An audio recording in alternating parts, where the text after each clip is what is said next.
Thanks for being here, man. Appreciate you, bro. Thanks for having me, man. Hey, man, this is what we do, man. We always have small conversations throughout the year. Understood. You know what I mean? You always hit me up out of some off the blue type shit. So, you know, we really have good conversations. So I kind of want to. I called you down today to the shop just to just chop it up with you, man. Understood, bro. I appreciate you, man. Appreciate you, bro. What made you do this barber shit? To be honest, man. Out of everything, when you was in high school, out of everything that you was probably getting thrown at you, military especially, since we in this area, military people, like what made you choose? What made you say I'm gonna go to barber school? To be honest, bro, like I never wanted to be a barber, bro. Like it wasn't something that was on my mind. You know what I'm saying? Like I always worked since a young age, and where I started my platform was the restaurant industry. You know what I'm saying? I worked my way up from a dishwasher to a cook, and I had these little jumps, and I was doing my thing, bro. But then I hit a peak to where they were like, yo, the only way up from here is gonna be a certified trainer. But to be a certified trainer, you gotta travel, you gotta do this, do that. And I wasn't in love with it. Like it was just a job for me. It's a way to make money. What restaurant? So what restaurant Red Robin was the last place I was at. You know what I'm saying? But I started off with Shoney's. I was at a couple other spots. But basically, Mario, he's like a big brother to me. He was a barber. So me and him was always close. He was my barber. So when I was going through my trials and tribulations of trying to figure out like what was my next move gonna be, because they were already giving me problems too. Like, yo, you can't have tattoos on your neck. You can't, you gotta cut your hair. There's like a lot of restrictions in the industry based off what they want you to look like. That was a problem for me. So Mario was the one that was like, bro, you should cut hair. So I'm like, nah, because I would basically go to the barbershop every single day after work and just hang out there, talk with them, watch them, whatever. So he was like, look, man, long story short, you know what a good haircut looks like. At the end of the day, you can learn, but to have that idea in your head of what a good haircut looks like when it's done, that's it. You know what I'm saying, bro? Mm-hmm. Go to school, learn, come back in here, we'll teach you, like, you know what I'm saying? We got it. What made you go to Mario? What made me go to him as my barber? What made you go to Mario? Mario's a black barber, right? Yes, sir. What made you go to a black barber? To keep it real, bro, like, I've always had a lot of black friends growing up, right? I went to Fredland, I went to Garfield, very diverse places, right? Mm-hmm. So I used to go to haircuttery, but they just cut you down, right? Okay. No lines, no nothing. So a couple of my friends that was black, they were like, bro, why don't you do this? Why don't you do that? You should get a shape up that. I'm telling you, man, you should do this. So when I started doing my research, everybody was like, yo, go to Mario. You know what I'm saying? So I went in there, asked for him, and then we ended up becoming friends, had a friendship, bro. And after that, that was it. You know what I'm saying, bro? I started going there every day after work at Red Robin's right there, and just get off, go over there, hang out with them. Next thing you know, bro, I'm in barber school. I'm learning from them. I'm learning from the school. And that was it, bro. You know what I'm saying? As far as that jump. Yeah, so pretty much the barber industry chose me, to be honest, bro. I didn't have a direction for it. Yeah. You know what I'm saying? You just knew you ain't want to do the my thing was, bro, like anymore. my thing was I think we're similar in the way, bro, to where it's like the money's good and I want to make money, but I believe I can make money in any aspect. You know what I'm saying, bro? I didn't want to be restricted as far as you got to look like this.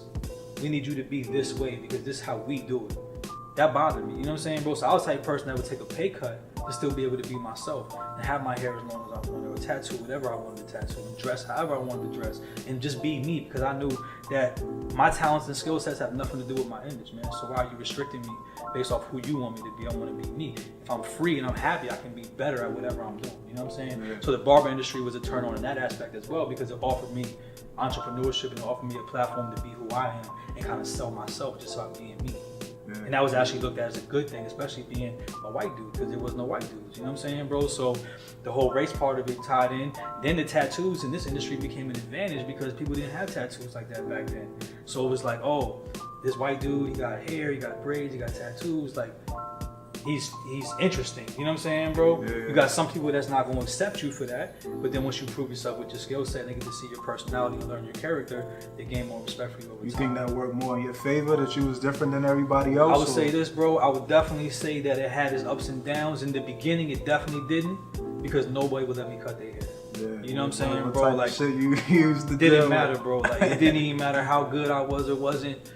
No white dude was gonna cut my hair, bro. You know what I'm saying? But once you prove yourself and you stand in there, bro, and you in time after time, they watch. You know what I'm saying? You know how it is. You've been in the game for a long time. I don't care what chair they're in. When I'm cutting, they're watching to see what I can do. Whether they plan on ever going to me or not, they want to see where I'm at. You know what I'm saying? So once they see where I'm at and I become available and it's convenient for them, next thing you know, they get in the chair, they're asking how many I got, and then it just builds from there. You know what I'm saying? And then what I was able to do, bro, is like I saw my niche. My niche was my image, right? My image was more appealing to the high school kids.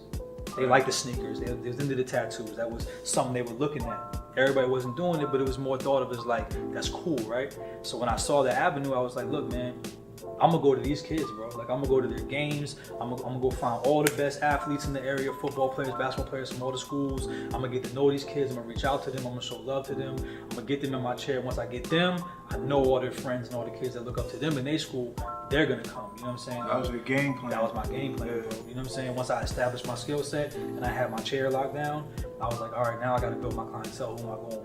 So it was the young athletes, you know what I'm saying, bro? Those are the ones that really brought a lot of the kids from the school to me just by them knowing like, oh, that's my barber. You know what I'm saying, bro? Then you're at the mall or you're going out to eat and they're seeing you and they're like, oh, that's my barber right there. And they're looking like, oh, he looks cool. That's your barber? Oh, damn, I want him to be my barber too. Yeah. Let me get your information, bro. When can you cut me? And next thing you know, just like that, bro, it started to just bubble up. How was it when you told your parents what you wanted to do? Like when you spoke it, when you, a lot of people don't see barbering as a legit profession. Understood. To keep it real with you, my parents were cool with it. You know what I'm saying? They were supportive of it. They didn't really, I think, see the vision for it, but they were like, it's not a bad thing. You know what I'm saying? To try. How old was you when you enrolled in the school? Like 20 years old, bro. Okay. You know what I'm saying? So going on 18 years for me now, bro. And it's one of those situations to where it's like, what you just said is so true because people didn't back then did not respect our industry, bro, as far as a career wise, you know what I'm saying? So other family members definitely would be like, oh, well, what else are you gonna do? You know what I'm saying? So it's like, that's cool, but what are you really gonna do? And it's like, nah, I do this, you know what I'm saying? But even when you're successful as a barber, I was getting a lot of feedback in the streets, bro, like, me and Mario became like real close. That's like my big brother to this day, right? And it's funny because we'll ride around and they'll be like, oh, y'all sell drugs. You gotta sell drugs. Barbers don't make money like that. You can't have jewelry. You can't have wheels in your car. You know what I'm saying? You can't have this, you can't have that. Like, y'all don't look like barbers, y'all look like drug dealers. You know what I'm saying? So then they still wouldn't respect it. They was like, y'all probably using this as a front and you're doing something else because y'all getting too much money. You know what I'm saying? But now it's so wide open, I think the whole world can see like sky's the limit in the industry, bro. You know what I'm saying? And to me, I love it. Just like with the tattoos or with anything else, it's like when tattoos first became more popular and everybody started getting them, it bothered me at first. And I had said this in another interview. Yeah, because it was like, bro, like now it's going to become common. You know what I'm saying? Now what I was doing, which was a reflection of me, who I was and how I felt, and I was willing to jump out there and permanently post it for myself. Now everybody's going to do it, so now it's going to get watered down. It's going to become just another guy with tattoos. But then I had to look at it from the flip side, just like the barber industry. Now it's cool to be a barber, right? And it can get watered down because you really don't know who's the good barber, who's the okay barber, who's not a good barber. But at the same time, at least there's a more openness to where people are taking our industry and tattooing and different things like that more acceptable, you know what I'm saying, bro, as a career, as a lifestyle. People have tattoos. Now you look at TV, bro, every athlete in high school, college, football, basketball, all these sports, they tatted up, man. Yeah, you know what I'm saying? What got you into tattoos? Like you was getting tats before you started working as a barber? Yeah, 18 years old, bro, I started getting tattoos, man, and I don't know what it is, man. To me, like, I'm a very committed person, right? And by that, tattoos are a reflection of that. You know what I'm saying? Because you have to be willing to permanently put something on yourself. Go through the pain of whatever it feels like in that moment for you to get something that's final and permanent that you stand behind, that's a part of you forever now. You know what I'm saying, bro? To me, that's something that interests me. I like that. I like the fact that people won't do it and that I knew I was willing to do it. The fact that I knew that it was like, that's a level, like even with the neck and all that, bro, to me it was more like, not how it looks.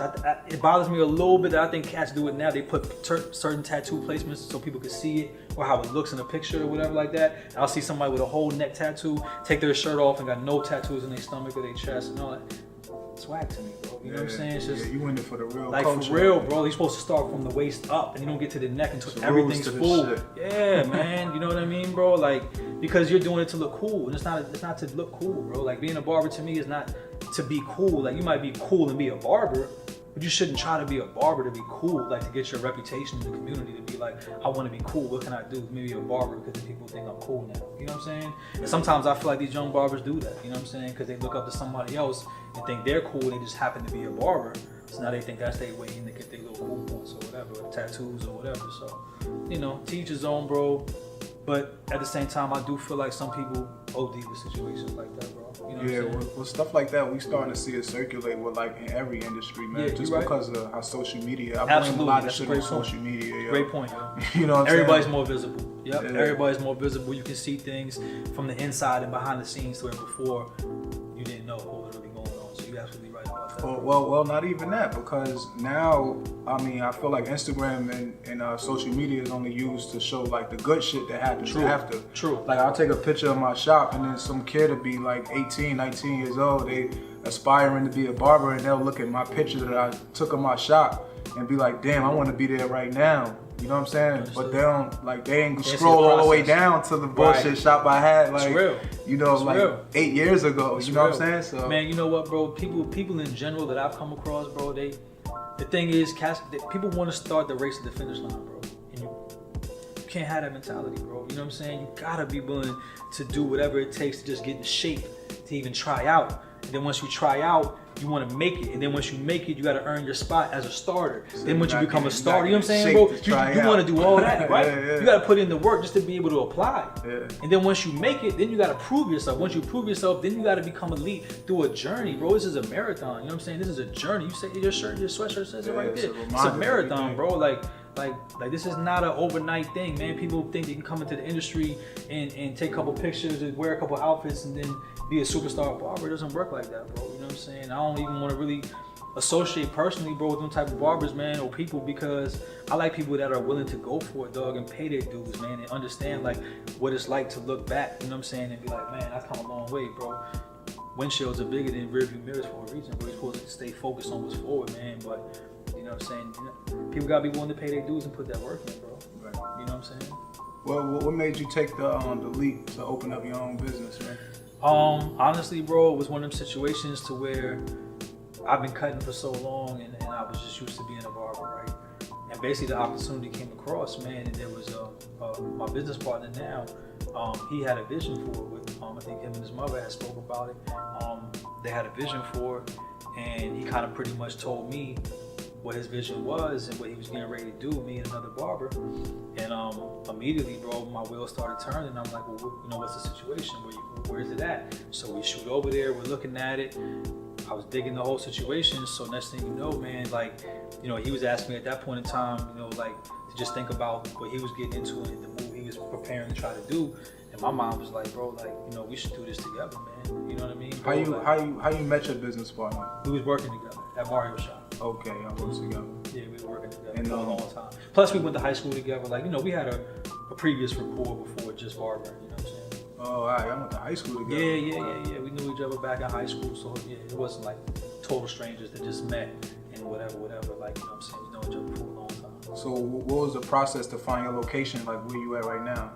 Man, to be honest, bro, it was another barber shop, and what happened was I don't really know the details of how he lost it or whatever the case was, but bottom line was he had opened it, he had to close it. I don't know what caused it or whatever the case was, but he only had it for like months, like literally like less than 6 months.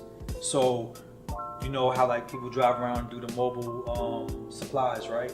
One of the mobile supply guys had told my partner, like, yo, man, I think this is dude I used to go by. He's getting ready to give up, give his shop up or sell the shop or whatever. Like, you might want to shoot over there. You know what I'm saying? So that word of mouth, that network, you know what I'm saying? Oh, okay. Led him over there. He saw where it was at, and I guess it just made sense. You know what I'm saying? Especially because it was so close to the shop we were already working at. There was no real risk involved. The money that we were both spending on booth rent, we could come together and just pay the mortgage, pay the lease. You know what I'm saying, bro? So it was like, what do we have to lose? The clients aren't gonna leave us. They're coming 2 lights up the hill. You know what I'm saying? What do we have to lose financially? But we're paying this man. You know what I'm saying? We could pay ourselves and we could just have our own situation. That's the way you fucking do it, man. After a while, it start making sense to you, especially when you know other opportunities are coming to you.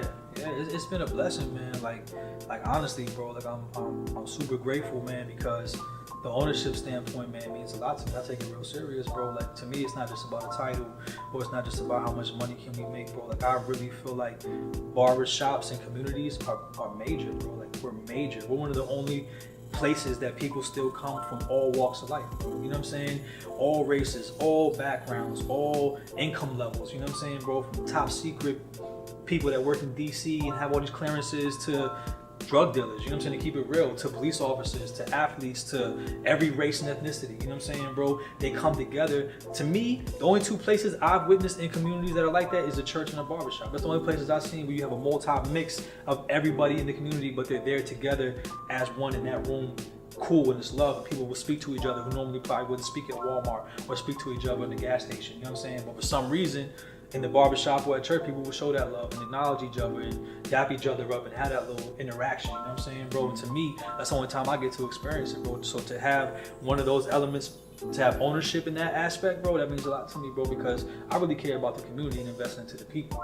Having these barbers be down with us, bro, and to trust us to create the platform for them to come and take care of their families, to provide for themselves, I take that seriously, man. You know what I'm saying, bro? That's an honor, but it's a huge responsibility at the same time. You know what I'm saying, bro? For real. And when you first opened up, it was just y'all two that started up? Nah, there's one other barber that came with us, man, Phil Cocaine. You know what I'm saying? So you had a three-man shop, crew, yeah, from the gate. I believe that's how you had it, right? Did y'all have three? Yeah, we had three too. Yeah, crazy, right? Crazy. You know what I'm saying, bro? What year did you open up? How long you been a business owner? 5.5 years. Yeah, it's been 5.5 years now, bro. So we're going into the 6th year this year. In June, it'll be 6 years, man. So it's a blessing, bro, because at the end of the day, man, they say, you know, small businesses, bro, like that first 5 years is that hard gap, you know what I'm saying, where people struggle and just can't do it no more, or the debt's too heavy, or it's not growing. There's no reason to keep it going. It's better to just cut it off. But if you make it past the 5, supposedly, man, the way they break it down, like, it's pretty much up to us how you want to move after that, man, because you've kind of established your foundation in your community. People are, you know, with you. You know what I'm saying, bro? They know where you at.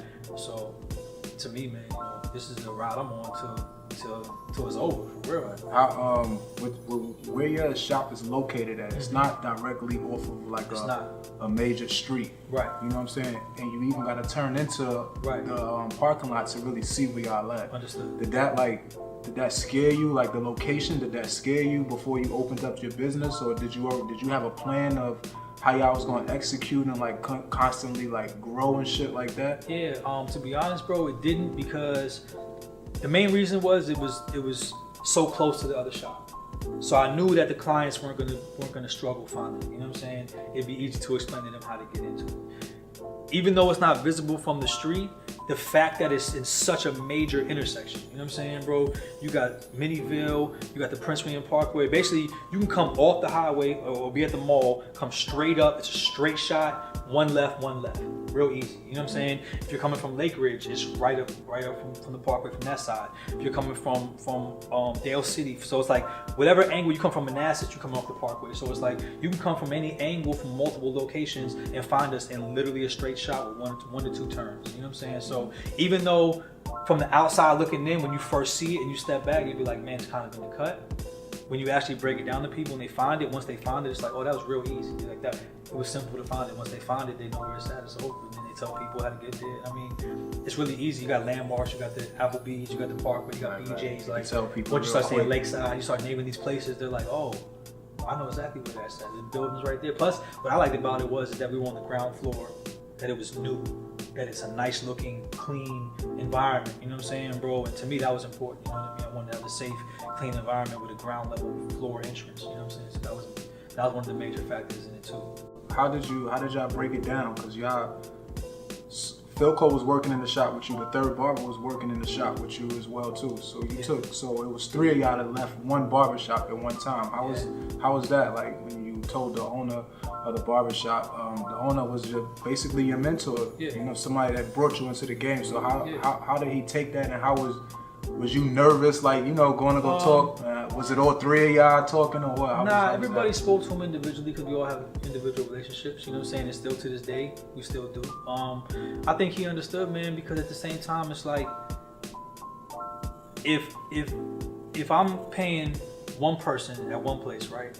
And then I leave and you have your own situation and you're my man. Now it's like, why pay this guy? I should come over here. If I'm gonna pay somebody, I should pay my man. I should pay you, right? And help you build your business up, right? The only option after that is what? Get your own situation. So you can't be upset at somebody that came up with you, Yeah, that was close to see you. it like that, but I mean, bro, I think it depends what type of relationship you have, what type of people you are. The kind of character that I think all of us have. Everybody has an understanding, bro. All anybody's trying to do is put themselves in the same position you're already blessed with that you're in, bro. We just want to take care of our family the same way you're taking care of your family, bro.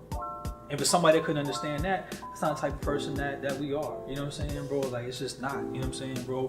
And I'm glad. I'm super glad because we've never been like that. None of us ever been the type of people who like hold grudges or hold feelings or have, you know, animosity toward each other because somebody's trying to better themselves or their situations. Like, if anything, though, you gotta humble yourself and then support your brother and be like, dog, even though you're leaving my situation, I personally am not gonna benefit from this situation, I still have your back and I support your situation because I value you and I want you to be good, whether it's with me or not. You know what I'm saying, bro? And the time that you did give me, instead of me being mad about what you gotta go do for yourself and being upset at that, I am grateful for the time you did give me, bro, and the fact that you helped me build this spot up. You know what I'm saying, bro? So thank you for what you have done, and I wish you the best in your future, and I got your back. That's pretty much it.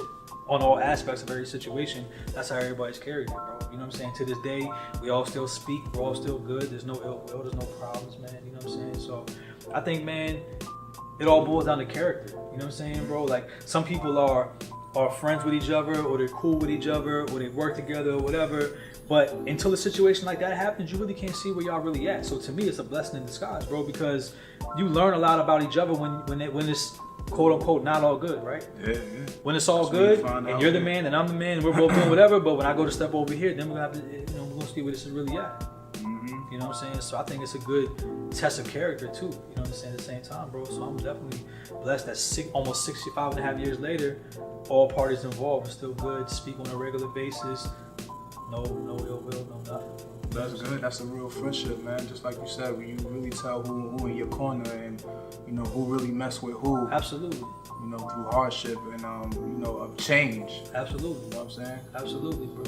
What was it like for you, and still for you right now? What is it like building a team of barbers, just trying to get everybody on the right page to not your dream, but just the dream overall of giving a good service. Yeah. You know, how is that? Like, how are you doing with that process, being in business for going on 6 years now? Yeah. I would say, man, to be honest, bro, it's a challenge. You know what I'm saying? But we've only had a couple barbers that didn't understand or see the bigger picture, and they've kind of worked themselves out of that situation just with their work ethic and who they were. You know what I'm saying, bro? Right. That's how it usually That's how it goes. You know what I'm saying? So the ones that get it, and the ones that already have that mentality and that understanding of, I need to be here, I need to be on time, I need to, you know, respond back to my clients, I need to do my best on every haircut, I need to take this seriously and be a professional, and you know what I mean, bro? Like, you know, those people that already have that or are able to like gain it off you and vice versa, iron sharpen iron, bro, y'all can share that and build each other, you're good to go. But the ones that don't fit into that, they'll exit themselves out 9 times out of 10. Yeah. Because they don't get it.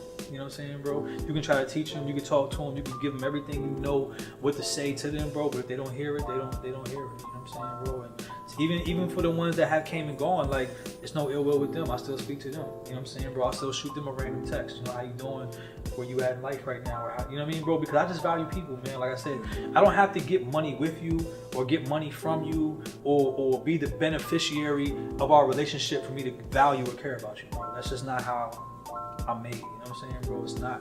And some people could look at it as a flaw or a weakness, but to me, I just really value people and I care about people. You know what I'm saying, bro? So even if something goes sideways and it's not a good situation for this, doesn't mean I disvalue you as a person and who you are in life. You know what I'm saying? It's just not how I am. Yeah. You at a real spiritual place in your life right bro. now. Absolutely, bro. No, absolutely, man. I mean, has it always? I've known you for a while. I've known you since I was in high school. Mm-hmm. I stepped in the shop that you was working in, that I was working in when I came out of barber school. Understood. And you always been this kind of like, you always had like this spirituality about yourself. You know what I'm saying? Where you always talking about God and like a higher like where you at right now? Because I feel like even when you hit me with these random texts, yo, I read them shits 3 and 4 times and I'll be like, yo, this dude is he's really spiritual right now, and I feel it. You know what I'm saying? Because you know how some people be faking the spirituality. That's a problem so, too. Like, that's a problem, man. How you stay on it? Because life is hard as fuck, and it'll take you out the zone, out the element. But you seem like you pretty much stay on that same, you know why, bro? Positive vibe. It's just because of that. Because of my foundation and my relationship that I have with God, that's what keeps me from focusing on that. You know what I'm saying, bro? Because that's going to happen, like you said. There's going to be downs. There's going to be situations that, you know, anger you or different things like that. But with that situation, all I got to do to stop all that, man, is just stop and pray on it, man. That's it. And once I pray on it, I give it to Him and it's over, man. I just got to move forward, bro. And I know that positive energy and all that is real, man. Like, if you carry yourself a certain way and you bring a certain energy into a room, people are drawn to it, man. And if you bring a negative energy into a room and you have a negative vibe about yourself, you're gonna do nothing but attract other negative people, and it's gonna be a negative situation, bro. So to me, life is all about just choices, right? So every day I wake up, regardless of any situations, I can make a choice today. Am I gonna be positive? Am I gonna be negative, bro? Am I gonna reach out to somebody and try to bless somebody's life? Or am I gonna just be down in my feelings and just carry myself with this negative attitude of going to the shop and give every client and barber in that shop today just negativity for the whole day? That's whack, bro. You know what I'm saying? Like, at the end of the day, man, like, I've had these tattoos, bro, since I was 18 years old, right? And you see their crosses, their angels, they're all pretty much on that vibe, what you're talking about, right? This is before I was going to church. I wasn't a church. I've only been going to church for 2 years, but I wasn't a church person. I was just believing in God and had a relationship with God. And I knew that the more I got in tune with Him and I was surrendering my life to Him, the easier and better it get for me in this world, bro. You know what I'm saying? This world is set up to draw you into all that other stuff, bro. So you gotta have something to keep you on your wave. You know what I'm saying, bro? Or else you're gonna get drowned. You know what I mean, bro? So for me, that was my lifeboat. You know what I'm saying, bro? So I stay on that boat. You know what I mean? That's it. That's it. Working in other shops before you got your own shop. I'm sure you know what the nights is like. Coming in at 9 o'clock, leaving at like 10 sometimes, leaving at 11. Yeah.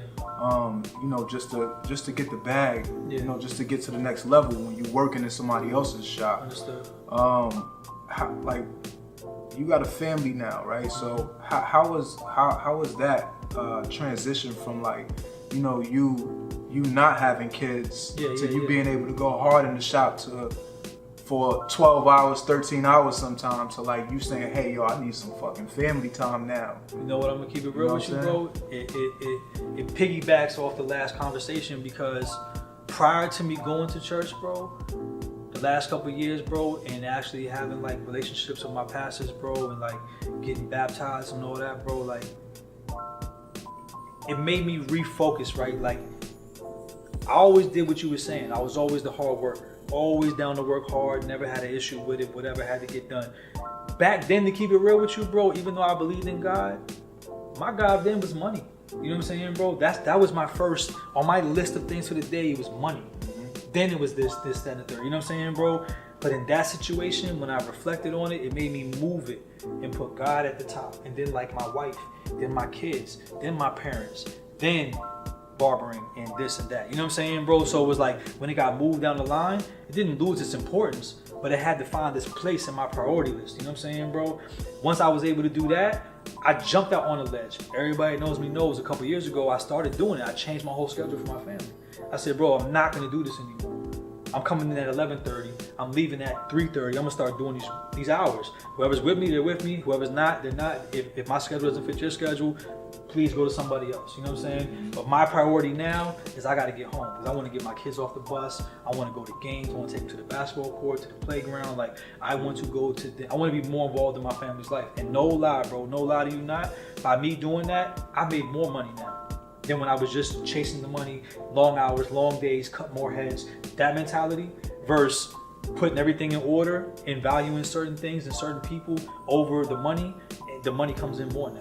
You know what I'm saying, bro? Because now it's like, why is that? Why do you think the money coming more now? Because we talk about it, because now it's scheduling. Yeah, because the scheduling is higher price points. you're getting more elite clientele, meaning that you're getting the people that really value you and value your time, just like how you value them and you value their time. They value your service, so they're willing to pay more money to have a appointment with you and have a time, and they can keep that time if they want every week. And then instead of, back in the day, you know what it was? It was, today I'm going to get my hair cut. I don't know what that's gonna mean. I don't know how long of the day that's gonna take, but I have to get my hair cut today. We know that. That was to come to the barbershop for 6 hours. Yeah. Girl calling, family calling. Oh, baby, I'm next. I think I should be in there. Yeah, now it's like, yo, I'm gonna get my hair cut at 2 o'clock, and I'll meet you by 3.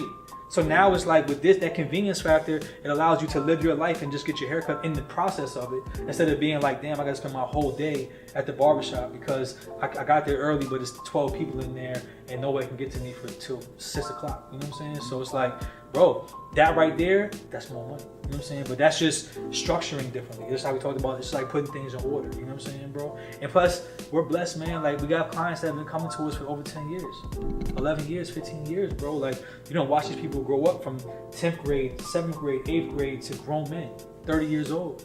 Got their own kids, you know what I'm saying, bro? You've had weekly conversations with them ongoingly for 15 years of their life. Yeah, you know all about their life.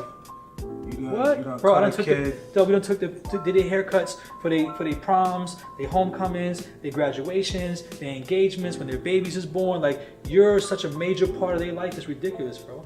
Every time there's something big coming on, but they're gonna have pictures, they gotta get something done, you're the thought of person. I gotta go see gotta get a cut because I know these pictures are gonna last forever. We're keeping these forever. I gotta get right. How do you transition your clients over to other barbers? Yeah. You got new barbers in, and you're trying to shift a client to to your new barber. Yeah. How did you have I know I had a hard ass time with that, because these people, like you said, you grew up with them, they grew up with you. Understood. But now your business grow, your family grow, and you also got barbers that you're training. To also, you have a responsibility to also, I think you have a responsibility as a shop owner to also make sure that people when they see, not so much of a responsibility because we do booth rent, but I feel like you do hold some type of responsibility on advertising and kind of shifting people their way. Like, people really caught feelings with me because I couldn't get to them, and I was shifting them more of kind of like, yo, I've been with you for 4 or 5 years, now you just gonna shift me over to the new guy. Yeah, I mean, honestly, bro, I didn't really experience that type of aspect of it. For me, it was more like, my main clientele stayed my main clientele. For me, it would have been walk-ins or anybody I recently started cutting that I knew really didn't go to me like that, but they might have been to me before. I would tell them, my man can get you, he's gonna take care of you, that type of situation. But I never had that challenge that you had of actually taking my personal clientele for that long of a time and telling them, it'd be better for you, I need you to go over here right now. So, man, bro, that's an experience that you went through. But how was that for you, bro? Was that like, that was painful? I didn't know how to, because for me, it's like I do 2 shops in the school too. Understood. So, I had training barbers, and also kind of running back and forth into this shop to the other shop. So it's like, yo, I really can't. Did they understand I really can't. Understand? Some of them did, but a lot of them didn't. Dang. Because people, people be used to they barber. You know what I'm saying? People used to the same person that's been cutting their hair for the longest. So it's like, yo, you can't cut my hair. Like, what type of shit you want? Like, bro, I'm just trying to, and I had to really kind of stretch myself out, because I don't feel like I have to explain myself a whole lot, but when it started becoming a lot of customers having that problem, it became a thing. All right, well, I gotta tell people something, you know what I'm saying? So where, like, yo, I got the school, I have another shop. I also have new barbers that are just as good as me, that can take care of you as well. So it was kind of hard for me to open up to somebody that it's kind of a pride thing too. I'm not gonna lie, you know what I'm saying? It's kind of like, yo, I feel like I'm telling you enough. You know what I'm saying? But sometimes you do have to go out your way, because what I learned throughout that process is that, yo, these people have been rocking with you for years, so they deserve that little 20-minute conversation that you might have to have out front, as to why you can't get to them no more. Right. That's real. That's real. You know what I'm saying? So that's one thing for anybody watching this, man, to keep in mind. Like, if your goal is to be on the level that he's on, and you want to own multiple locations and have schools and these different varieties of different responsibilities, in that process you might lose clientele that you've had for multiple years, and you gotta be willing to face that. You know what I'm saying? So that's a good like heads up to somebody who might be thinking real big right now, and not have that in their thought process. You know what I'm saying? That's good to share.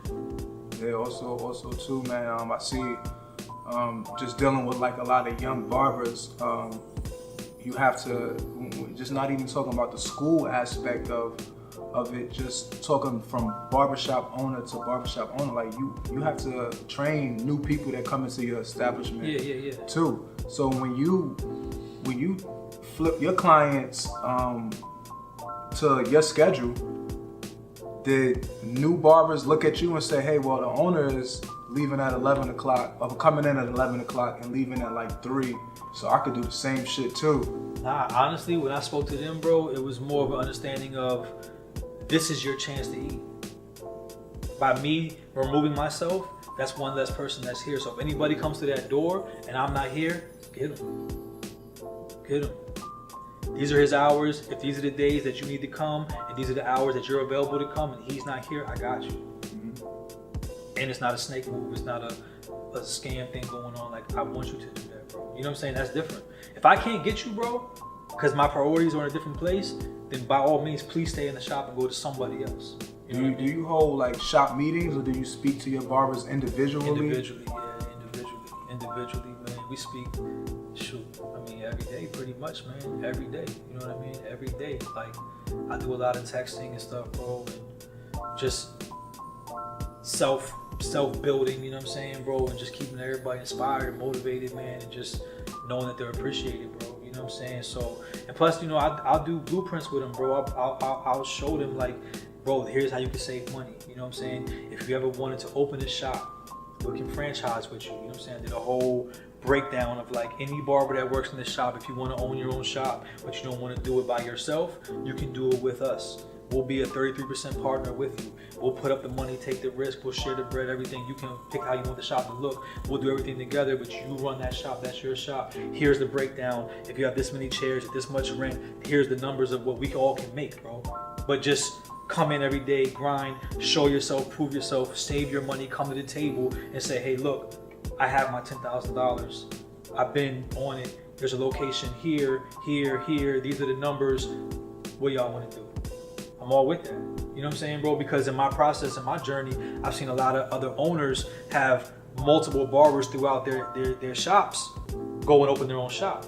And my mentality always was like, man, what if all of them could have opened that shop, but their own version of it 20 different times instead of 20 different barbershops? And out of them 20 different barbershops, 10 of them might close because it's just cost efficient, it's hard, you got to do a lot, you know what I'm saying? It's a lot that goes into it, it's a very big risk. But if you're doing it with somebody that's already established and you're kind of branching off and franchising your own version of it, and they have your back, and plus they're taking this financial responsibility with you, yo, it's dope. To me, that's dope, you know what I'm saying? Yeah, especially and as a barber, everything written down on it's paper, written down, it's printed out. It. It's there, you know what I'm saying, bro? And what I tell every barber out there, man, the way you start off, if you want to save money, is $20 a day. The first haircut you do, well, now the prices are even higher, but back then it was $20 a day. You put $20 a day, every day away in your pocket, 6 days a week, that'll get you close to $5,000 a year. Once you can start upping it, do 40, that'll get you $10,000 a year. And I don't know what young person or even 30, 40-year-old person doesn't want to go home at the end of the year before New Year's, sit on your bed in your envelope and count out $5,000 in cash and put on your bed and be like, okay, that's what's up.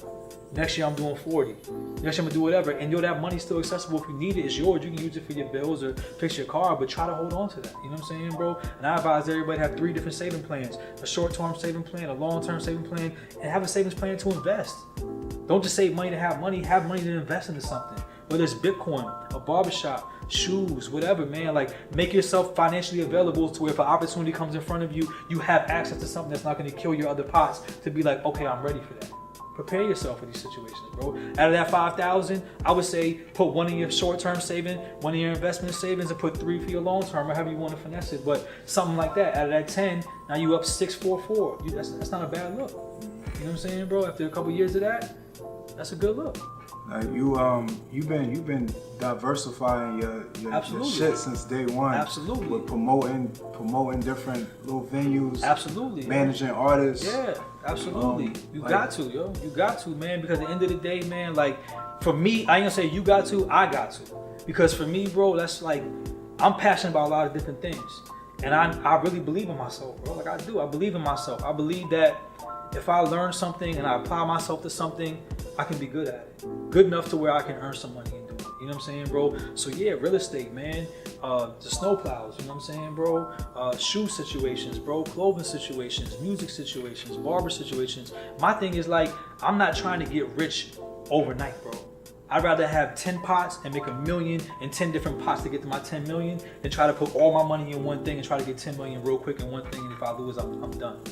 I just not me, you know what I'm saying, bro? It's just not how I move. So for me, I'm all about the long-term slow grind. I'll take a slow grind situation that'll bring me $5,000, $10,000 a year extra 10 different ways and make me 100,000 extra a year on top of my cutting or boofering or whatever, just because my pots are ready, because I prepared myself and I allowed myself for this situation. Like, you know what I'm saying? If somebody's coming in and they got something going on, instead of just hating on them or loving on them for that situation, why not tap them on the shoulder one day, like you said, call them outside and be like, bro, so I really like what you're doing.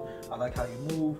I like what you into, bro. Like, you know, would you ever be interested in partnering up with somebody, man? Would you ever need some capital for something or whatever? If you are, I want to have a conversation with you. If it's no, it's no. If it's no that day, it might be yes next year. It might be 5 years. You know what I'm saying, bro? But plant that seed, bro. Like, the only way you're going to get ahead, man, is you got to put yourself in position to maximize every situation, bro. And I don't know. Everybody's different. I don't mind cutting hair. I love cutting hair. But I don't want to be a barber for the rest of my life, bro. I don't. I like to be involved in the industry. I would like to have a different role in the industry, but I don't want to cut hair the way we always used to cut hair. Now it's different with the scheduling. It's way more control. You have way more control of your time every day. But bro, I don't want to just be cutting hair all day, every day, 12 hours a day anymore. Man, nah. You know what I'm saying, bro? And depending on that to provide for me all the time, nah, man. You know what I'm saying? That barber money got to go into something else. You know the story, bro. Me and my business partner got snow plows off of the barbershop money because we had a plan to say, yo, once we get the shop's gonna make money. But the money we get from the shop, we're not gonna pay ourselves. Because everybody wants to pay themselves, right? Why? You know what I'm saying? Stack that up. Give yourself a 3-year plan. Save all the money you've earned. Then take that money and don't just pay yourselves. Invest it into something, bro. So now that money has created opportunity to make other avenues to create more money. Now that jump has led to 4 or 5 different businesses off discipline for 3 years, bro. Why not? You know what I'm saying? But some people don't see it that way, man. I try, and it's not something that I'm saying selfishly or not something I'm saying that is secretive, bro. I share this type of information because I would love for everybody to have their diversified situations, bro. Invest in stocks, dog. Look into the Bitcoin situations or the cryptocurrencies or whatever's going on. Like, stay aware of where things are going in life, dog, and don't be afraid to put yourself in them situations to be on the benefit end of those situations and not always somebody saying, oh, I got this one customer, he said he did this and now he's up this much or whatever. So bro, when he told you the first time, you didn't say, what's that website? Or how do I do that? You know what I'm saying, bro? Like, stop listening, man, and just hearing just through the cut, man. Like, a lot of times in these chairs, bro, the conversations and the information and the knowledge and the wisdom that is shared through us, through these people in their lives is priceless, man, but you have to grasp it. You have to grasp it, though, because we don't. A lot of barbers don't. They're just focused on the cut and what the price is for the cut and how much money I'm gonna get, who else is waiting, and they're just looking at the small, short-term part of it. You know what I'm saying, bro? Focus on where they at right now. That's it. But if you do that, you're gonna stay where you're at. Yeah. You're gonna stay where you're at. A lot of people scared to make moves, man. That's it, bro. That's it. You know what I'm saying, bro? Like, even my business partner, dog, that was a major blessing because he could never told me anything. He could have went and just did his thing. I think he had his mind set. You know what I'm saying? It was already set. His mind was set what he was gonna do. He mentioned it to me. My mind got to rolling. We had a business situation, and to this day, we still have a great business situation. But if he wouldn't have opened his mouth and said something to me, I wouldn't have known. And if he would have told me and I would have been in my feelings about it, or I would have hated on him for that situation, or been like, oh, okay, that's cool, go do your thing, man. I'm over here, I'm gonna just stay over here and cut in this shop forever. Like, bro, you have to just open yourself up and think about possibilities and situations. And even if you get a no, so what? It's just like back in the day when you go at a girl, right? why are you scared to talk to her, bro? The worst she can say is no, and then you're going home the same way you woke up this morning. But if she says yes or maybe, you got a chance of doing something different with a change. Got that chance, you gotta take that risk, man. Believe in yourself, bro. Believe in yourself, bro. And there's been plenty of times on this journey that I'm on as an owner with my business partner, bro, to where we've had a lot of conversations where we've been like, yo, man, I'm really glad that God, you know what I'm saying, allowed this alignment to happen this way, because you know it's tough, bro. You've been through it, you know. There's tough times. There's times where, I mean, right now, you know what I'm saying, bro, you know what I'm saying, my little brother, man, he's my barber. That's why I don't have a shape up. Bro, like, he's down.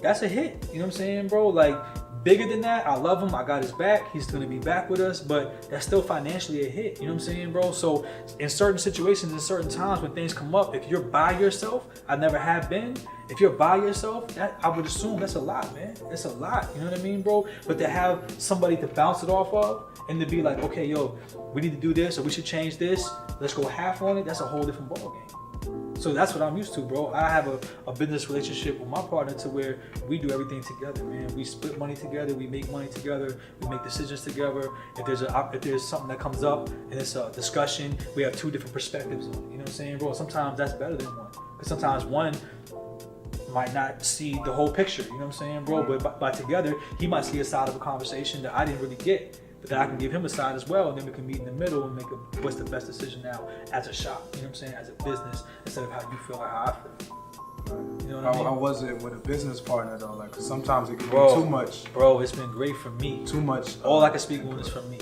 Right. Because we have, like I said, I think because we know each other for a long time, we have a mutual respect. We both can speak, and nobody's like, man, you know what I'm saying? If you speak, I want to listen, you know what I'm saying, bro? You got an idea, I want to hear you out, you know what I'm saying, bro? So it's like, I hear horror stories and I see stuff on TV all the time about business partners having crazy relationships and all that, man, as far as the business aspect of it, but I haven't experienced that before, bro. Maybe, yeah, it is cool, you know what I'm saying, bro? And maybe it's just the right blend of personalities for that situation, I don't know, you know what I'm saying, bro? You know what I mean? Yeah, that's important for y'all to kind of know each other's strengths. boundaries. Absolutely, bro. Like Because at the same time, you know, one's more aggressive, one's more calm, right? So if something needs to be addressed, the way I might address it, the way he might address it is totally different, but it has a great impact overall. You know what I'm saying? Because some people react to different sides. Some people love to be kind of nurtured more. Some people need to be like, yo, what are you doing? And wake up. And you're like, oh shoot, right? I gotta get in here, bro. I'm slipping. You know what I'm saying, bro? Yeah, no, that's where it's at. Where did you get the name? Like, what made you name your shop Inspired Art? Was that something that like you just? Nah, I'm gonna keep it very real. Nah, man, to keep it real, my business partner said that on everything. He said that God gave it to him in a dream. He said he woke up one day and he was like, yo, Inspired Art. So I was with it. You know what I'm saying? I was like, yeah, Inspired Art. Like, that's what we're doing, man. You know what? I'm with it. It's about cutting inspired, you know what I'm saying? It's art, you know what I'm saying, bro? We in here, we're artists. Somebody says, this is what I want, and it's up to us in our mind to see the finished product, be able to take our tools and create that in the midst of a conversation without thinking twice about it, as we grab for things and we change things and we just finesse and grab, finish here, whatever we're doing in the process. There's no right or wrong way to do it. You're just doing it till you're like, yeah, how you like that? And they're like, perfect, that's exactly what I meant. You know what I'm saying, bro? It's art, you know what I mean? And then I started getting ideas of like the logo ideas and just started sparking all these thoughts, and then live inspired. That's our motto, you know what I'm saying? Just to live your life inspired, you know what I mean? Like how you talked about how you see me. I appreciate that, because that's my goal every day, to live an inspired life. And hopefully by me doing that, it inspires somebody else to live an inspired life and all that, you know what I mean? It's like an effect that goes on after that. So the actual name of the shop came from my business partner, and then we came together on the logo, and then the whole idea for the the motto and everything, the shirts, dream big, work hard, live inspired. That's what we went by. Because it was just like, bro, dream big first. You gotta be able to see it. Then you gotta, like you said, work hard. You gotta put the work in. Then live inspired while you're doing it, man. While you're working hard, you're dreaming big, try to live an inspired life, man. Live the type of life that when somebody else sees your life, they're like, yo, bro, I wanna be better because of you, bro. The way you move, the way you talk to your son, the way you hug your wife when she walks through the door, bro, the way you speak to your barbers, that you inspire me to step my game up, bro. I could communicate and do better at where I'm at. You know what I'm saying, bro? That's what it's all about. That's not for you to take credit for that, but that's for you to just be a living example to somebody else of how they might need to live too. You know what I'm saying, bro? Because we got it from somebody, right? It all comes from somebody else. We're all inspired by something. Somebody, it's the money, or it's a ball player, or it's a rapper, or it's a certain car, or it's a house they want, or whatever it is. But to me, it's just people. I get inspired off people, bro. You know what I'm saying? How we live and communicate and how we deal with each other. That inspires me. You've inspired me. You know what I'm saying, bro? When you open this shop, I brought my family here. I know you know that. You remember that. I brought them here, bro, because I wanted them to see that. Not just for me. Not just for me. I want them to just come to my shop, in our shop, and be like, hey, this is your daddy, and you know what I'm saying? This is the shop of the family, da-da-da. Nah, my man got a shop. It's big, it's beautiful, it's brand new. Come on, let's go check it out. I want them to know what it's like to walk through doors and meet other people who are entrepreneurs and business owners as well, like we're talking about, and see it and feel it and know, like, yeah, this is real. So one day when they grow up and they have their dreams and they want to work hard to get to where they're going, they can be like, yo, why can't I do it?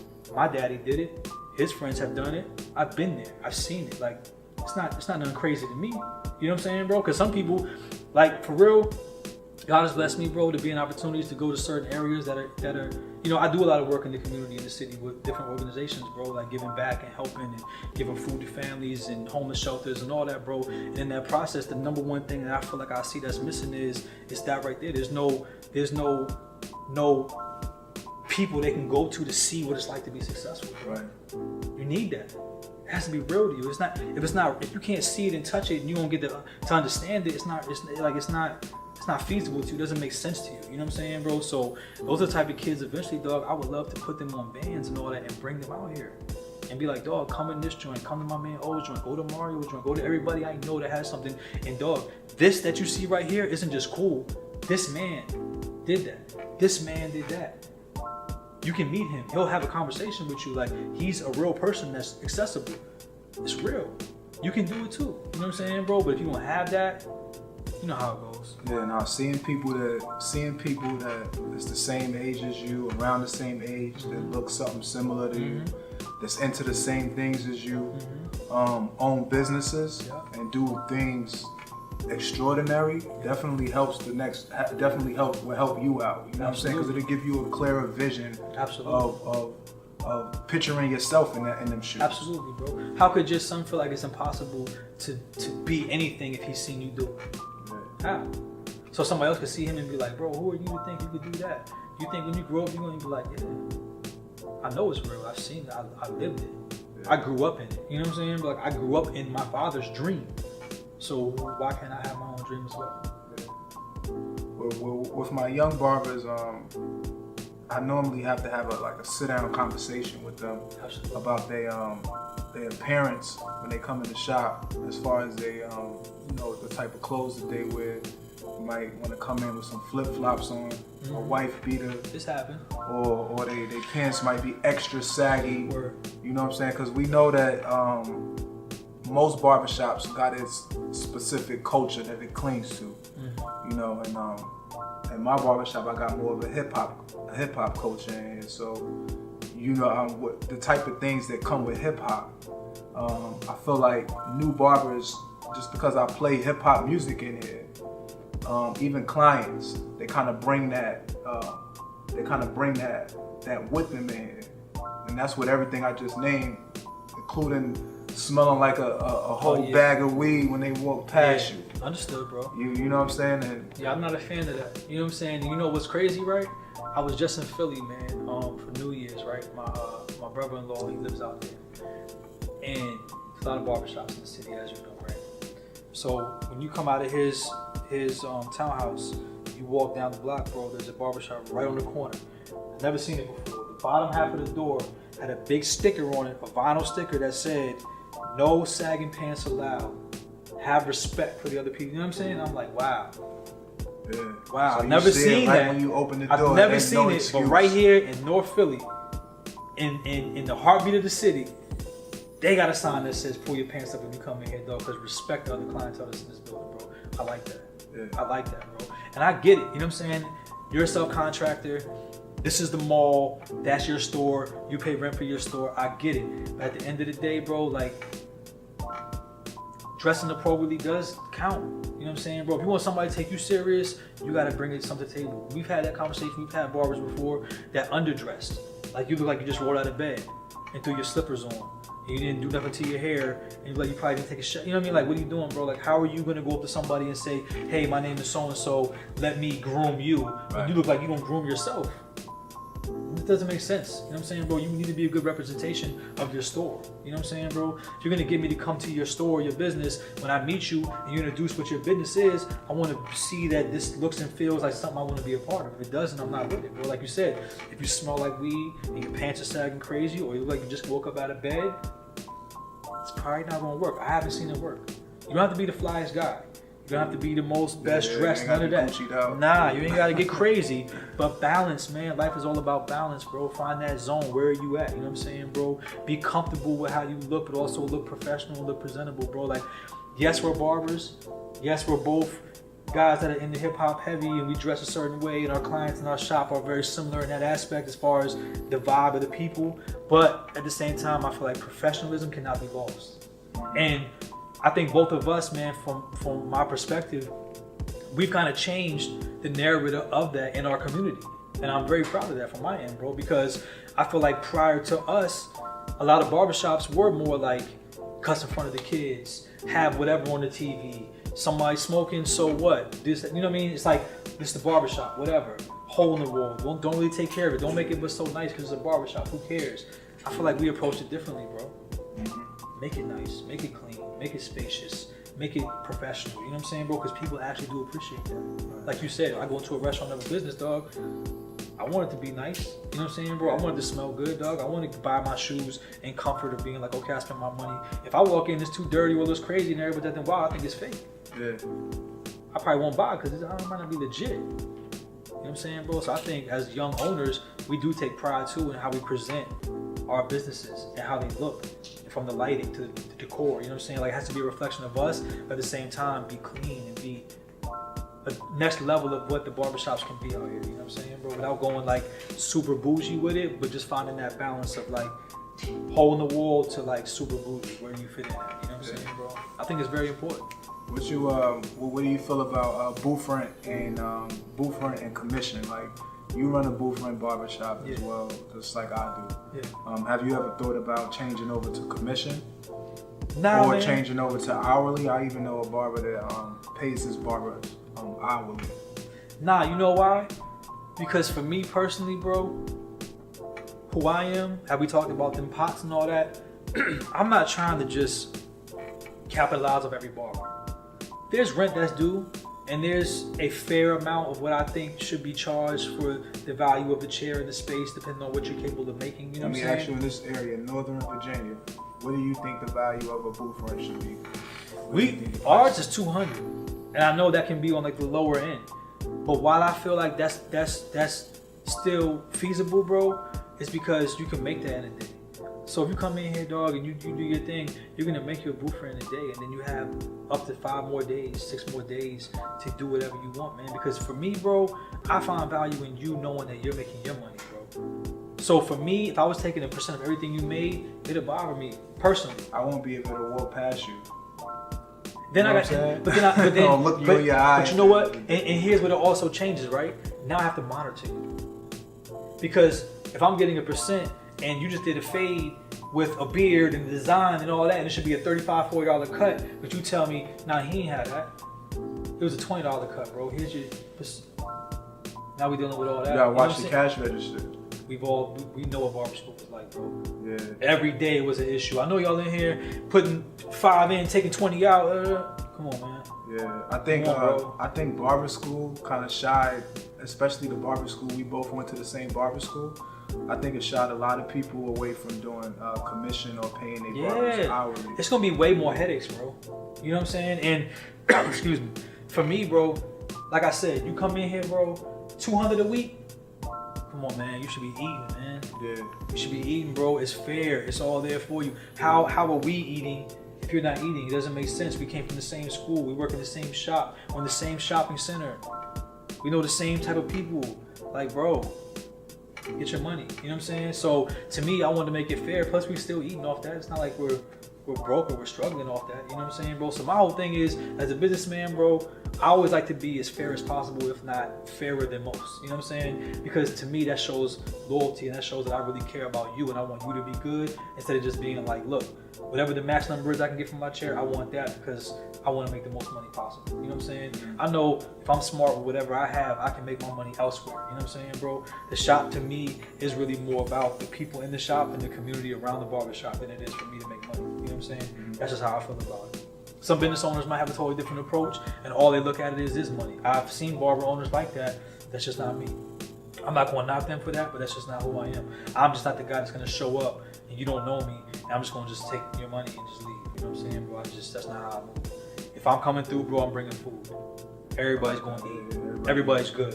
When I show up, that means everything's better now and everything's good. It's positive energy. Like, all that matters to me. Me showing up in my car with my clothes on, trying to be the man coming to take your money and leaving out, it's whack to me. Just for me, it's whack. I couldn't be that guy. I just like I told you, I couldn't. I tell the barbers in here too, I could never be the guy that walk past your station and know that you're not eating. Like, I want to see everybody. Absolutely. Everybody eating. Absolutely. It keeps the energy good. Yeah. If you're not eating and you're not making good money, then you're going to be acting a certain way. It's real. Inside of the shop, and that's just going to rub off on everybody else. Absolutely, bro. Absolutely. Do you play music in your shop? Yeah, well, basically, man, what we normally do, we do play music, you know what I'm saying, but normally we do sports in the morning, you know what I'm saying, catch up on what's going on in the sports world and all that. And then we'll go to like BET jams or whatever, or if there's like a movie or show on, sometimes we got the little portable JBL speakers and we'll play those off the phone with the Bluetooth or whatever. So yeah, we definitely play music every day, whether it's videos coming off the speaker or whatever. I think it's to me, it's the big second half of the day. The first half I come in, it's like, oh, what's happening with the sports, what's going on, that's the news for me. Okay, what's going on? Where's everybody at? What's happening? Okay, cool. Second half of the day, vibes, energy. So it kind of feel like you splitting up your day. Absolutely, I do. Being in the same environment. Listen, that can kind of drive you crazy. Look, me and my business partner just laughed the other day. He said, "Yo, you ever realize that we pay all this money for all these channels and we only watch 2 shows? We watch sports and videos." I started laughing. I said, "But it's there." He's like, "Nah, no. We ever realize?" I said, "Yeah, we do. We cut the TV on at 10 a.m. sharp. The sports goes off at like 2, and then from 2 to 7, it's all music. End of that day, it's all music, bro. Turn that joint up." Of course, if like we said, if the women come in and the kids come in and the videos are a little too hard and they're doing a little too provocativeness or whatever, we'll switch it up. You know what I'm saying? Yeah, bro. Yeah, man. Yeah, it's not that serious, bro. Well, what do you do when different barbers want to hear certain things? Like, you might have a Spanish barber that might want to get into some bachata. Oh man, I ain't never had that. Or you might have somebody that want to hear some like alternative rock or some other shit. Like, what do you do? Everybody get a chance. I guess we all on the same page, bro. Nah, like the most we might do is somebody could be skipping through and it could be like, nah, oh, go back to that other, let that play real quick. Okay. They might say, hey, put on some J, but then as you're skipping through the J, a big joint comes on or something not, or something else started and you're like, hold on, let that play for a second. After that, go after that one. So it's more conversations like that, but never like, we go on the same page. We never had the whole the Spanish music or the rock music and nothing. Nah, it's just either like Migos type rap or it's like some Jay-Z type rap. You know what I'm saying? It's either the right now what's going on rap or it's the traditional 90s classic rap. Maybe some Kanye in there and all that, T.I., whatever, but it's mostly classic stuff. You know what I'm saying, bro? So like I said earlier, we didn't only go to the same barber school, but we also, I missed you right out of barber school, and I missed you right out of the barber shop that I went to out of barber school. Crazy. We both was in both locations, right? And so with the barber shop that we both came from, it was no hip hop music. Oh, nah. It was nothing. Nah. I struggled a lot. Yeah. But you know what I told myself? I said, I'm not moving locations until I get my own spot. Like I said, I'm not gonna be no fucking bouncing barber from that shop to that shop to that shop. Understood. And that's why I broke that down to you earlier when we spoke about the whole leaving situation, right? Because if you think about it, I came out of school, I went where you went. I was there for a long period of time. The only reason I left that spot. How long was you there for before you left that place? Like 6 years. Damn. Yeah. And then you was working in the shop with Mario. Bro, it's been like and your 666. business partner for, you was there for 6 years too. Yeah, it's been like 666. So you got how many years? years? That number's back, bro. Let's say 7-3, whatever. We doing none of that. Man, no way. But listen, yeah, it broke down like that. So I was there, and then I left there to go to my man's spot because it just made sense. You know what I'm saying, bro? And my man Berto was cutting too. He was making the move, so it was like, yeah, we're gonna make this move. We're gonna get somebody money to give it to Mario. Back then, it was just my business partner now and him. It was just them two over there. Right. So we went over there, me and Berto. Boom. Now it's 4 of us. Then we get some more people coming. Ended up being like 5-6 barbers in there. That thing got nice. It got real big in there. And then the next move was ownership. So I'm with you. I wasn't gonna go shop to shop neither, you know what I mean? But it was like where I came out of school at, which to me at that point in time was like the pros coming out of school as like a high school kid, you know what I mean? Especially being a young white dude with no white barbers over there to try to break that mold and then go to my man's shop to then get in our own shop. When you being a white barber, does white clients just walk up to you and just, did you ever have to deal with that at any point in your barber career? Like you getting a specific crowd because you the same complexion as them or because you the same background as them? Did you ever feel like that? I'm not gonna lie, I do feel like it makes some people feel more safer in the environment sometimes. They might not necessarily go to me, but seeing a white face in the room when they first walk in, you know what I'm saying? Yeah. I think it does break the ice a little bit to be like, oh, okay, yeah, I'm all right here. You know what I'm saying, bro? Like, hey, anybody available? And it's not like I got to go to that guy, but it's like, okay, this place is cool. You know what I'm saying, bro? Like, it's all right to be in here. And then, like you said, we got you know what I'm saying, a Hispanic barber as well, you know what I'm saying? So, as of right now, you know, me and him cut next to each other, and then everybody else, you know, is black, but we got it kind of mixed up right now, so it's a little different flavor right now. But of course, you know, we're all tatted up, and it's not your norm, it's not your safe look, you know what I'm saying? But it's comfortable. Right. You know? As long as you speak It's to us. everybody. Oh yeah, absolutely. When they walk in the door, I feel like that sets the tone. Right Absolutely, there. man. I hate when I see a client walk in and they just sit down and nobody said hello to them. Oh, you know? They don't have to be here. Exactly. They skip 1,000,001 barbershops to come check you out. Yep. I tell all the young barbers that, bro, like never take these people for granted, bro, because they do not have to go to you, bro. They do not have to go to you. They woke up today and they thought about you. They reached out to you. They went out of their way to reschedule whatever they were doing to come to you, to give their money to you for your service. If you do not appreciate that, you're not humble in that, bro, you will not last long in this industry, bro. You have to value them. You know what I'm saying, bro? Because they can go anywhere. Like you said, we're not in the city, so it's not visible like the city. In the city, you'll stand on the block and you'll see a shop. A shop is visible, right? It's diagonal from each other. Here, it's the same thing. It's just a couple lights in between them. Same thing, bro. How long would it take somebody to go to my shop, Mario's shop, your shop, other people's shops within a 5-minute drive? Mm-hmm. It's their choice. It's their choice. So for them to choose us, dog, come on. How you doing, man? Good to see you, bro. Somebody meet you, you got an appointment, you look for somebody. Okay, here, take our number, man. You set something up, you can come back, whatever. You know what I mean? All that has to happen, bro. It has to happen, bro, because at the end of the day, without them, we're nothing. We're just a place with some chairs in there, some lights, and we're just sitting around. That's it. With social media being like the #1 form of marketing, do you think that the owner should tap into marketing in that way? Like, how do you do? I'm different in that aspect, right? We have barbers that are social media for real, like they do it. You know what I mean? I'm not against it. I'm not against it at all. I have a page. I don't have any social media, but I have a page. You don't have I don't do social media.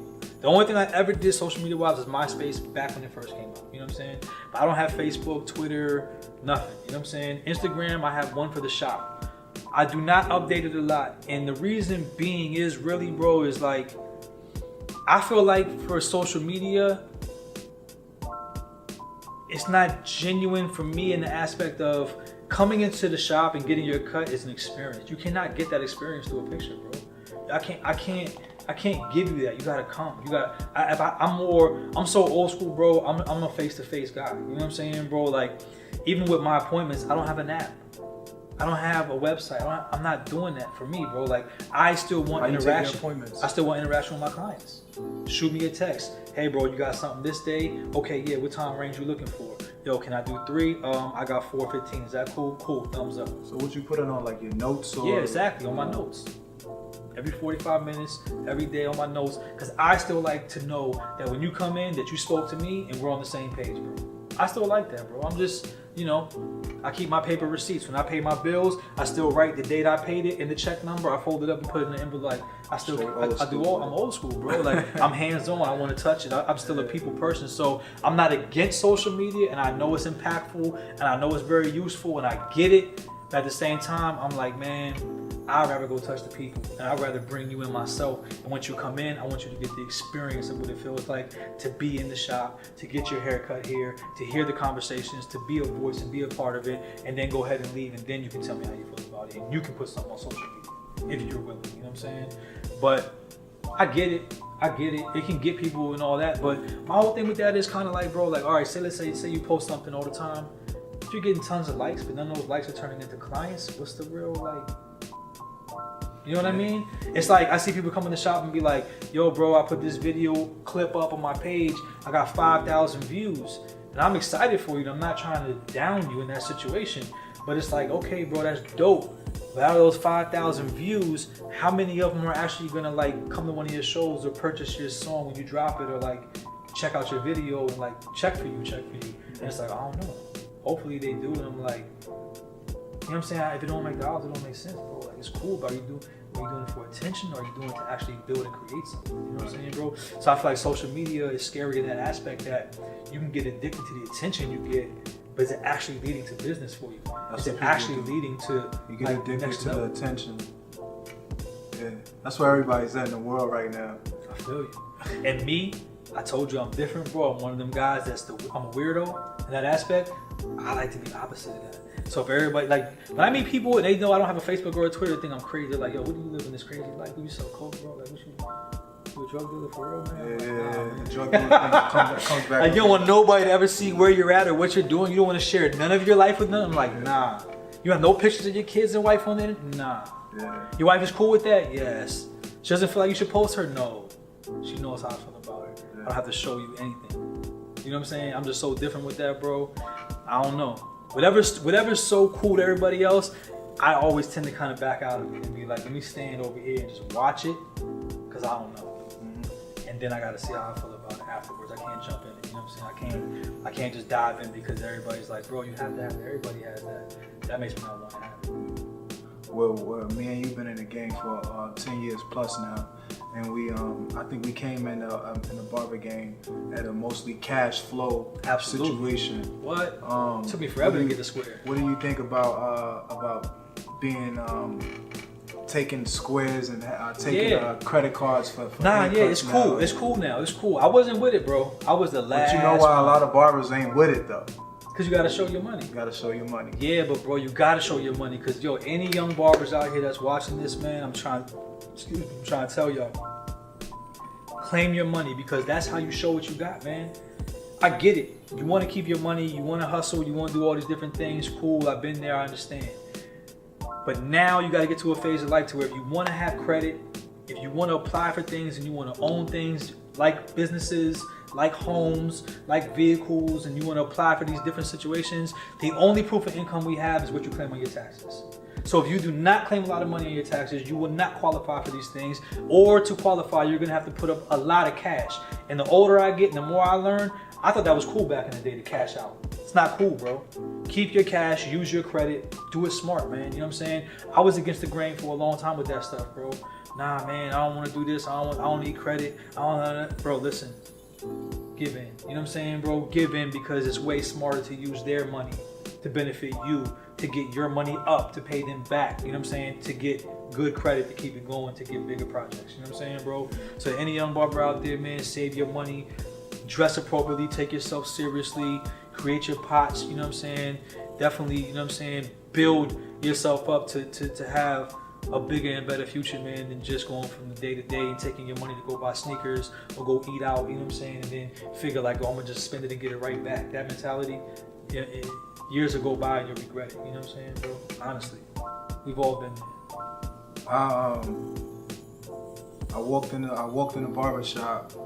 I remember the first time I came to Pro Style, my stepfather took me in, and he was going to dude named Greg, Big Greg. Mm-hmm. And I seen you and all like tucked away in the corner, right? Yeah.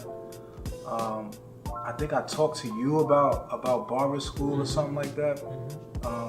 I wasn't quite sure what I was going to do. I dropped out of high school, so I knew that I didn't want to be in school no more. But I kind of had this interest with barbering, and I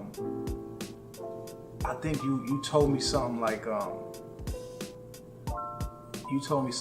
yo, this shit is a grind, like yo, you gonna have to work or some shit like that. You were saying, because I think my stepfather was saying like, yo, this dude, he's not into school, you know what I mean? Like he's really into this barber thing.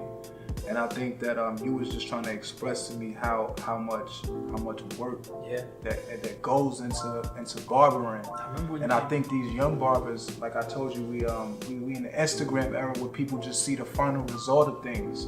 And I don't think these motherfuckers know, like, yo, you really gonna have to bust out 12 hours, 13 hours sometime if you wanna make it to the next level.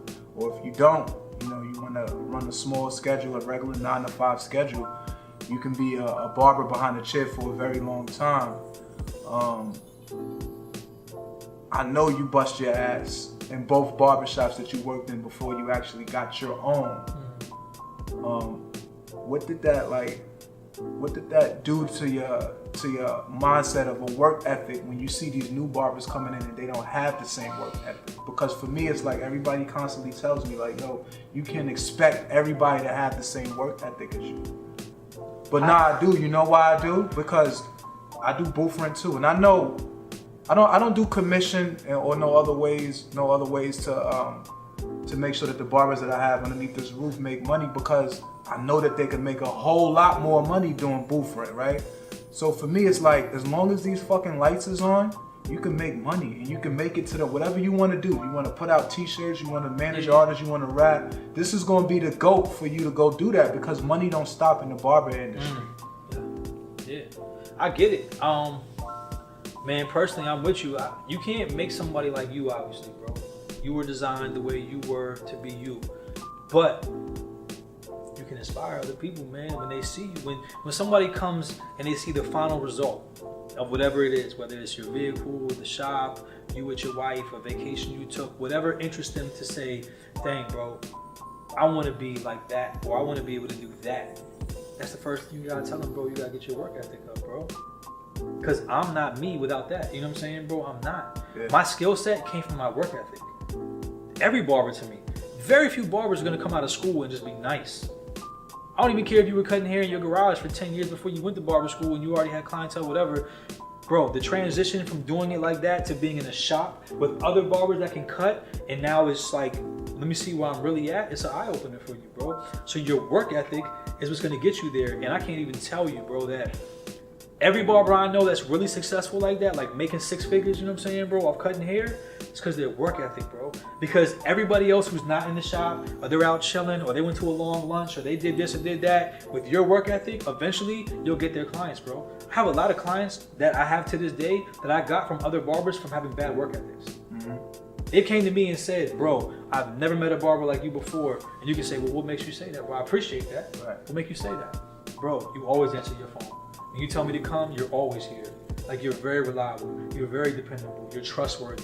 You're consistent. All of that shit. You're consistent. Notice everything. When you cut my hair, you cut it the same way. You don't do one time good, another time not good, then okay. Like, you cut my hair the same way every time. Like, it's like, I know exactly what I'm gonna get when I come here, dog, and I appreciate that. Because other barbers I've had in my life, it's not like that, bro.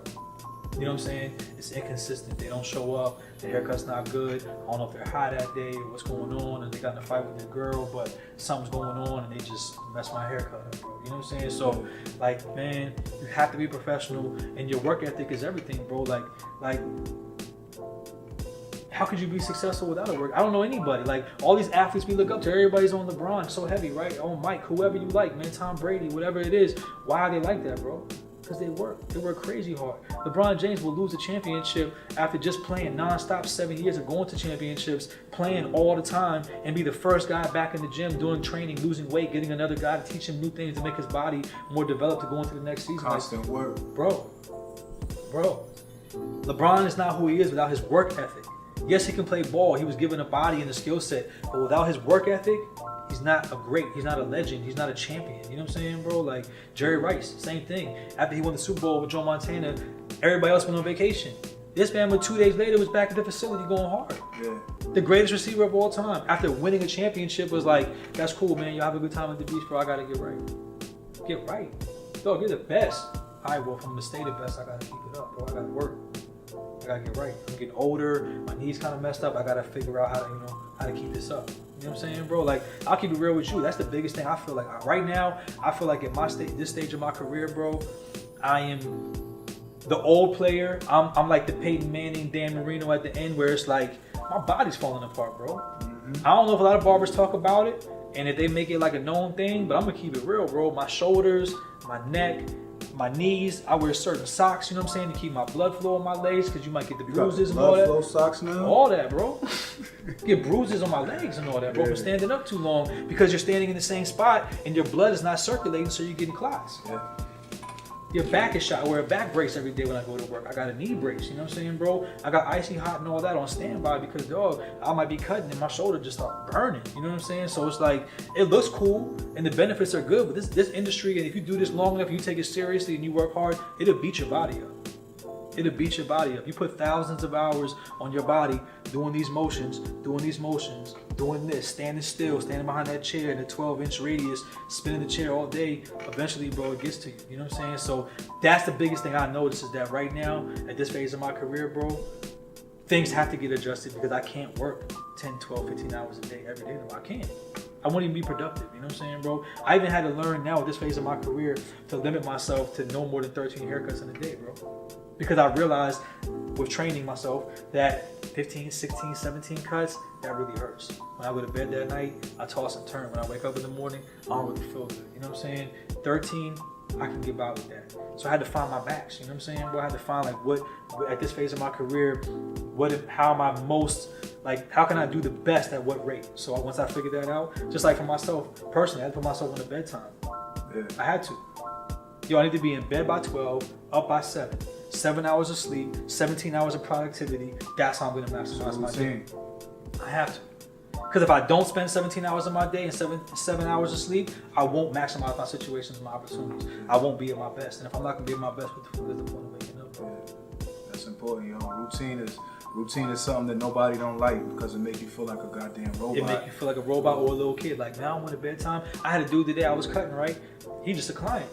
Bro, you said you stayed up till 5 a.m. watching TV. That's my man. But I'm trying to cut his hair. He's yawning crazy the whole time. I'm like, bro, you all right? Yeah, man, I was up. I'm like, bro, come on, can't even get a haircut. Can't even cut your hair the way I need to cut it right now, because you're so sleepy, because you know what I mean? Like, bro, like. Yeah, be trying to catch some shows. shows. Go like that, bro. You know what I'm saying, bro? That's my man. If he sees this, I love you, bro. You know what I'm saying? You know I love you, but dang, bro, it's hard to cut your hair when you got to yawn 20 times, the big yawns. Yeah. I'm sitting there trying to shape you up. Like, oh, dang, bro. Well, what you feel like is what you trying to tap into next? Like, I know that you definitely a diverse type of dude. Yeah. I've seen you do shit, like just do mad different type of things with, you know, like I said, like with snow plowing and just fucking managing rappers and having a barbershop at the same time, managing a barbershop. That's a whole lot, and you a family man too. Yes, sir. That make it to church on Sundays. Yes, sir. So, what you feel like is next? What can you fit on your plate? Like, what you feel like you've been wanting to do lately? You know what I want to do, bro? Eventually, is I want to really get back into the houses, man. I really want to flip the houses. I really want to flip the houses, man. I feel like I can come into the game with the right people, with the right amount of capital to do it right. Because the way that works, man, to do it right, bro, is you need to be able to have like 2 or 3 joints going at a time. Because 2 or 3 what? Houses. You know what I'm saying? You gotta have rent or for what? Nah, like well, selling them. You know what I'm saying, bro? You need to go in, buy, but the thing is, you gotta buy them cash. You gotta buy them cash. You get like 24 hours once the bid is over. You gotta buy them cash. Then you go in, you gut them.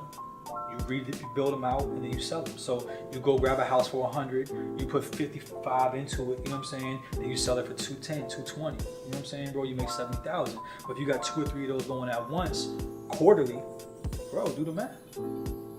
How you get that many loans at one time? Nah, not loans, cash. Oh, so you gotta have some money in the pot there. That's what I'm saying. Chilling, You gotta prepare for the situation, bro. Yeah, like you said earlier, you gotta prepare for the situation. You gotta have your investment fund. You know what I'm saying, bro? But yeah, I want to get to the point that we can go in and get a few houses. Now, I'm not stupid. I probably won't grab 3, but I mean, you can start with 1, maybe flex to 2, but then take those profits instead of putting them in your account. Reflip till you gain that capital. You know what I'm saying, bro? Instead of trying to come out the pocket 300,000 off the break, come out the pocket 100,000. And then take your profits and then reinvest back until you're at the 300 mark. And then, bro, you be making, I mean, possibly anywhere from 50 to 70 a house, 3 houses, 210,000 quarterly times, you know what I'm saying, 4 quarters every 3 months, you know what I'm saying? You're looking at almost $1 million a year, man, you know what I'm saying, bro, off that. And then that's just gonna do nothing but open up more opportunities, because when you're moving at that type of level, you're gonna put yourself in the visible range of other people who do other things. And people are just drawn to each other like that. If somebody sees you and they see you're making moves and you're doing things and you're making an impact, people are gonna show up and introduce themselves to you, and then it's all on you to be prepared for that next move, man. You know what I'm saying, bro? You gotta put yourself in them situations. So for me, I think it's gonna be real estate, man. You know what I'm saying? I would still love to keep a barbershop. I would still love to keep a shop because I love barbering. I love teaching barbers. I love seeing, I love barbers winning. I love haircuts. I love the industry. I love the community. So I would still love to be a part of a barbershop and still have a shop, you know what I'm saying? But real estate, bro. Because real estate too, what I like about it is, bro, is not only do you make money, but it's like cutting hair. It's the same aspect, right? You come in, you see something somebody else had or did, and you're like, that's cool, but I see something, I see a different vision for it. Here, okay, cool, yeah, that's dope. Then somebody comes in and they get to enjoy it and live in it and raise their family in it and be like grateful that they have this new dope spot for $220 that would cost $400 brand new, but they can't afford $400 with granite counters and stainless steel. But now they got it for $220 and you're up $70 and you did a good deal. You took something that was down and out, you made it dope. Now they get to live in it and enjoy it, and you cashed out. You're winning in all ways. Winning. You're serving a purpose. You're doing something better. And then while you're at it, tell them, hey, if you probably need haircuts, we got the barbershop right up the street for you too. Right.